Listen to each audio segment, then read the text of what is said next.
Alors, c'était intéressant. Moi, d'abord, être né en 1930, c'était le début de la crise économique. Ah, tout à fait. Tout Ah, à fait. ça a été une Tout à période fait. très difficile. Pendant une dizaine d'années. Ça a duré une dizaine d'années, aller jusqu'en 1939, le début de la guerre, la Deuxième Oui, Guerre mondiale. oui, Alors, il n'y avait pas d'argent. Il y a des fermes, il y a des gens qui faisaient faillite parce qu'ils avaient oui, acheté oui. une ferme Ben oui. avec une hypothèque. C'était pas des gros montants dans ce temps-là, mais c'était des gros montants pour eux autres à ce moment-là. Parce qu'il n'y avait pas d'argent. Oui, mais aujourd'hui, c'est des pilotes.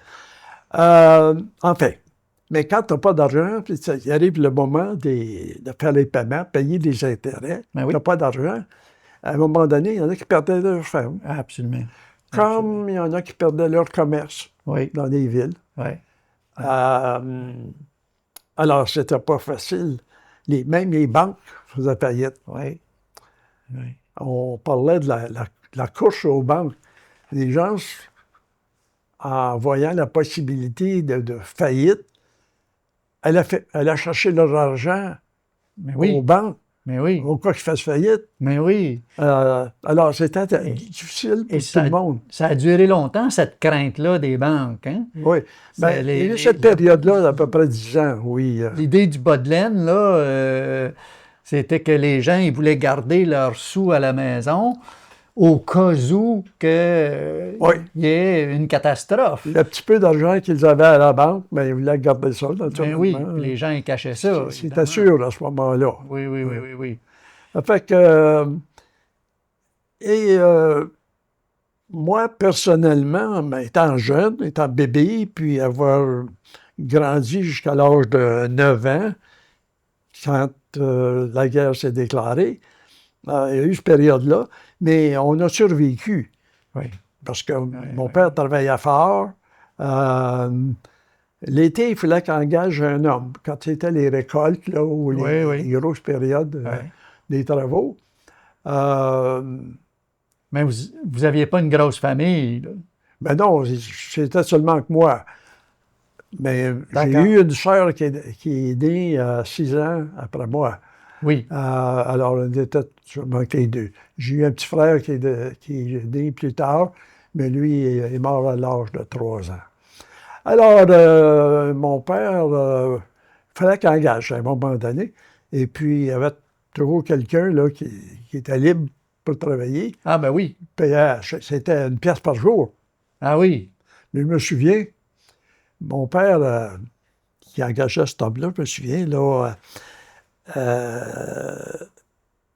payait 1 pièce par jour, il lui avait offert, il dit, tu veux venir le matin, une bonne heure, pour nous aider avec la traite des vaches, Oui. faire le train, comme Oui. on dit. Il dit, on donnait à déjeuner, puis on donnait 25 cents de plus par jour. Ah OK. oui, je me souviens. Là, 25 cents dans ce temps-là, c'était important. Mais oui, ça allait loin, 25 sous, là. Quand Ça fait t'achetais... que, aller jusqu'au temps où j'ai eu l'âge de, disons, 11-12 ans, que là, j'ai commencé, je pouvais aider, je pouvais faire Ben des oui. choses sur la ferme. Bien sûr. Ah, ben là, il n'y avait plus besoin d'engager d'homme. Ah, ben c'est ça. Ouais. C'est ça. On faisait du sirop le printemps, on avait une érablière. OK. Alors, pour faire la tournée, là, avec les 2 chevaux, là, ramasser les hauts Oui, oui, oui, oui, oui. j'étais capable de faire ça, moi. Ah oui, oui, oui. Fait que c'était un bon ouvrage, ça, moi, là. C'est un bon exercice aussi. Oui. J'aimais ça. Ah, J'aimais absolument. la nature. Oui, oui, oui, oui. Absolument. Il y avait, si je peux parler de cette anecdote de notre ferme, c'était particulier parce que, on a parlé, je pense, c'est avec Lucien Chenier, Oui. dans ton entrevue avec lui, à la rivière de l'Île. Oui.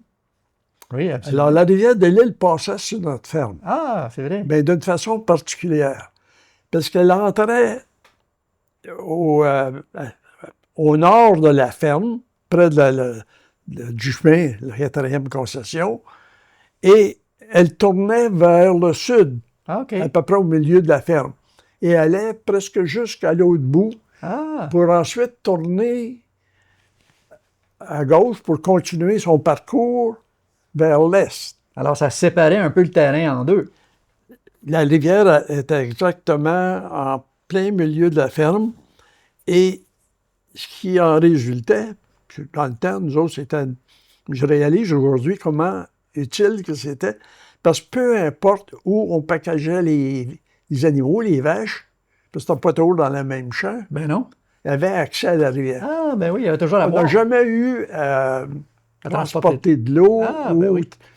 conduire les animaux Oui, oui, oui, oui, oui. au puits, disons, Oui, oui, pour oui. boire. Ça se faisait automatiquement. Et donc, on avait... Puis dans ce parcours-là, il y avait 2 rapides. Il y en avait un, le premier rapide, là, c'était juste avant la sucrerie. Et cette rivière-là était pleine de poissons. Ah, oui. Il y avait de la vie. Ah, oui. On parle de pollution, puis on parle, Oui, oui. ces rivières-là, les cours d'eau qu'on connaît aujourd'hui, c'est mort. Il n'y a plus Oui, de oui. vie là-dedans. Oui, oui, oui. C'est tellement pollué. Oui, oui, oui. Mais dans ce temps-là, l'eau était claire. Et puis, ça provenait de sources un peu plus haut, dans la 4e concession. Et, oh oui, moi, j'allais sur le bord de la rivière marcher, voir les poissons. Il y avait du brochet, il y avait de la carpe, il y avait des crapets soleil, naturellement. Oui, oui, oui. Et des petits ménés, là. Ah, oui. Alors, il y en avait une foule de ça. Et l'eau, là, s'en allait dans les rapides, là. Oui, oui, Puis ça oui. faisait un bruit. On entendait même ça, le bruit des rapides quand on dormait le soir, quand on était couché. Ah, c'est un beau son pour dormir. Un beau son. Oui, oui. Et il y avait de la grenouille, et les autres, ils chantaient la nuit. Ah, oui, oui, oui. Eh là là. Eh là là, on les entend de moins en moins. Puis, il y avait des fois, on voyait quelqu'un avec une perche, puis il allait pêcher à la perche, et puis je prends du poisson. Je trouve ça dommage parce que c'est perdu, ça. Ah, c'est sûr. Ça ne reviendra plus. Et dans ce temps-là, les cultivateurs, mon père surtout, faisaient de la maintenance de la rivière. Ah oui. Ils n'allouaient pas d'arbres à pousser. Ah. S'ils poussaient un fouet, là, ils le coupaient. Ah, bon, bon, bon. Donc, c'était propre. La Les rivière berges était étaient... propre. Oui, oui, oui, oui. Aujourd'hui, allez voir la rivière comme elle est là. Oui, oui, oui. Des gros saules pleureurs, puis il y en a qui s'est tombé dans la rivière. Oui, oui, oui. Et ces saules-là boivent beaucoup d'eau. Oui, On parle de conservation aujourd'hui. oui, c'est vrai. L'eau, là, c'est rendu critique. Absolument. Absolument. Donc, ces arbres-là prennent beaucoup d'eau. Si ce n'était pas que ça, bien, l'eau servirait, là, Ben oui. comme elle servait dans le temps, Oui. à nourrir les animaux, oui. puis même on buvait de l'eau de la Et rivière. puis, est-ce que l'érablière était du côté facile d'accès parce que vous deviez avoir des ponts là, pour traverser? Justement, on avait un pont pour aller à la sucrerie. OK. Et ce pont-là avait été fait avec des grosses pierres. Ah oui. Je me demande comment ils ont réussi à transporter ces pierres-là. Ouais, des fois, Mais c'est mon grand-père qui a bâti ça dans le temps. Et c'était haut parce que le printemps, quand la fonte des neiges, la glace, la rivière montait, la glace montait, la crue du elle printemps. brisait. Oui, oui. Puis là, le courant apportait des gros morceaux de glace. Oui. Puis la glace était épaisse. Oui, c'est fort. Ça descendait les rapides, ça. Et... Puis ça arrivait, quand il arrivait au pont, puis ça faisait comme un entonnoir. Ah, OK, OK. Il y en a qui restaient pris, là. Oui, oui. Ça faisait monter l'eau. L'eau débordait de la rivière à ce moment-là. Oui, oui, oui, oui. Et puis, à un moment donné, bien, à force que l'eau passait, les morceaux de glace se brisaient, puis ça passait sur le pont. Oui, oui. Un printemps, il y avait eu une fonte de neige assez importante. Il y avait beaucoup de neige là-bas et de la glace. Et la rivière avait monté plus haut que d'habitude. OK. Alors, quand les gros morceaux de glace descendaient, on frappait le haut du pont, qui était des morceaux d'arbres, des logs. Oui. Des grandes poutres, là. Ça avait tout ravagé ça, ça a oui. tout parti, ça. Ah oui. Et là, on n'avait pas de pont Oh, là, ça pour va aller à bouger. la sucrerie. Exact. On avait deux choix. Soit faire le tour par Dorney, Ah, mon Dieu, c'était loin. puis revenir en travers des fermes des voisins. Ah oui, oui, oui. Mais oui. c'était long, ça. Finalement, on pouvait traverser avec les chevaux dans les rapides, parce que l'eau était moins Moins haut. haute dans les rapides. D'accord. On embarquait à cheval sur un des deux chevaux, et puis on traversait, puis on était rendu à la cabane à sucre. Ah oui? Ah, ben, c'est Alors, bon, ça. Ah, c'est bon. on improvisait dans ce temps-là. Fait que, Absolument. après ça, ben, durant l'été, mon père a rebâti le pont, hein, parce qu'on avait du bois. L'hiver, on coupait du bois, Oui. puis on faisait des pièces Oui. avec du bois, puis on Oui. pouvait construire. Parce que mon père, à un moment donné, la cabane à sucre, c'était une vieille cabane, puis il a jeté ça à terre, il a bâti une cabane neuve, Ah, avec OK. du bois qu'on avait scié durant l'hiver. Oui, puis, oui, oui, oui. Puis on amenait au moulin les bio, souvent, hein? Chez Lacombe, OK. Chez Lacombe, ici au village. au village, OK. les deux frères Lacombe, Ah, bon. Léo puis Armand Lacombe. Léo, puis Armand. Armand. OK. C'est les autres, dans mon temps, qui opéraient cette... OK. C'était gros. Oui. Il y a du bois, là, beaucoup. Puis même, le chemin de fer avait un siding, comme on dit, Ah oui! Ah oui, oui, oui, oui. pour charger le bois. Ouais, Parce que ouais. beaucoup de bois était exporté. Puis même, ils faisaient des bâtons de hockey. Ah! Puis ça, c'était exporté, ça. C'était... Je pensais que c'était Choquette qui avait ça. Ben, il y a eu... c'était peut-être Choquette, mais c'était tout relié, ça, là, OK. avec le... Parce qu'il y avait Lacombe qui achetait du bois puis qui avait des moulins à scie, là. Ouais, fournissait peut-être Ouais, le bois. ouais. Il y avait Choquette, oui, effectivement, impliqué là-dedans. Alors, c'était ça, c'était près de impressionnant. la voie ferrée, ici à Alexandria, là. Oui, De l'autre côté. oui, OK.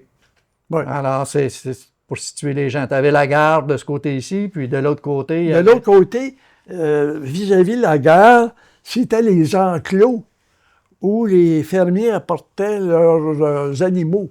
OK. Des cochons, D'accord. des vaches. Oui, oui, oui. Et oui, puis, mettaient un tag là, pour Oui. l'oreille pour identifier. Et Ça, c'était pour envoyer des animaux pour les vendre en ville ou... à Montréal. À Montréal. Alors là, justement, le chemin de fer, ils laissaient des boîtes Oui, de train oui. là, puis les animaux étaient chargés. À tel jour, Puis c'est... le lendemain ou quelque chose, il arrivait un train de marchandises, puis là, ben, il décrochait, puis il allait accrocher un ou deux ou trois Ouais, boîtes ouais. qui avaient été remplies Ah, d'animaux. Et les abattoirs à Montréal, oui, Ah, c'est oui. là ce qui s'était apporté. OK. Puis c'était eux autres qui achetaient ça et ils savaient déjà leur prix ou c'était pas aux enchères, là? C'était Ben, pas comme... Celui qui contrôlait ça, c'était en anglais, on appelait ça un broker. Ah oui. Bon, Ouais, c'était oui. Meloche-Sabourin. Ah, c'est vrai? Ouais. Ah, Meloche-Sabourin avait le boucherie à Alexandria. Laurier, Et- puis... Non, c'était avant. Avant. OK. C'était au Villa, Meloche. Et il était deux ans. M. Sabourin et M. Meloche. M. Meloche était M. Sabourin était le boucher, surtout. OK. Mais M. Meloche était l'homme d'affaires Ah, OK. qui opérait cette chose-là.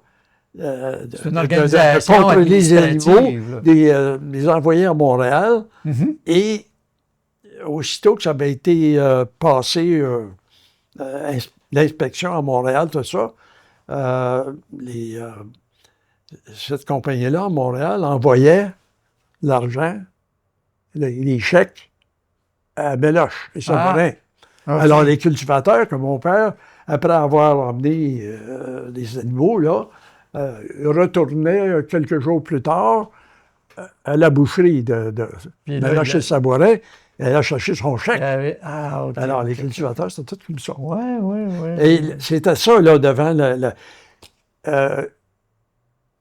la Combe, la scierie, était plus à l'ouest, sur le côté ouest de la route 34, par exemple.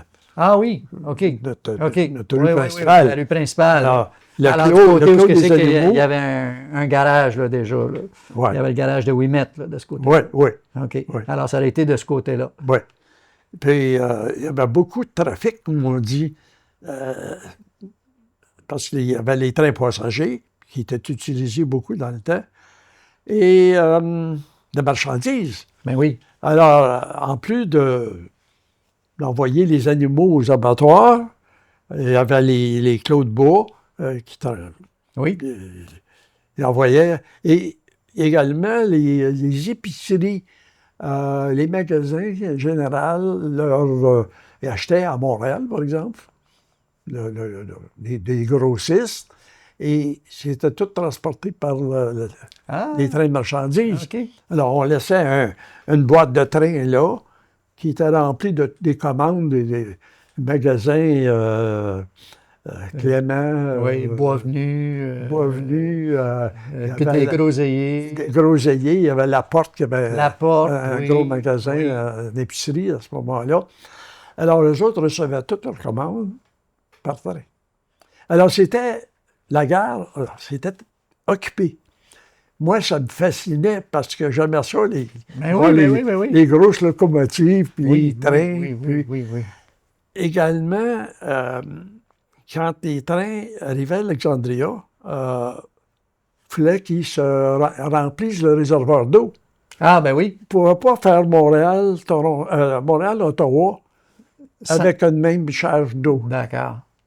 Alors, à Alexandria, il y avait un gros réservoir, là. Oui. Et puis, l'engin arrêtait à côté. Puis là, il y avait un gros tuyau qu'on tirait avec un câble. Pour le mettre au-dessus du réservoir du train. Réservoir d'eau. Et là, on remplissait le réservoir parce que c'est ça qui servait avec le charbon pour faire la force motrice. Pour faire la force motrice pour opérer ces engins-là. Oui. Puis c'était immense, ces engins-là. C'était gros. C'était impressionnant. Absolument. Pour un petit gars. Ben oui. Puis il faut aller dans le musée maintenant pour voir ça.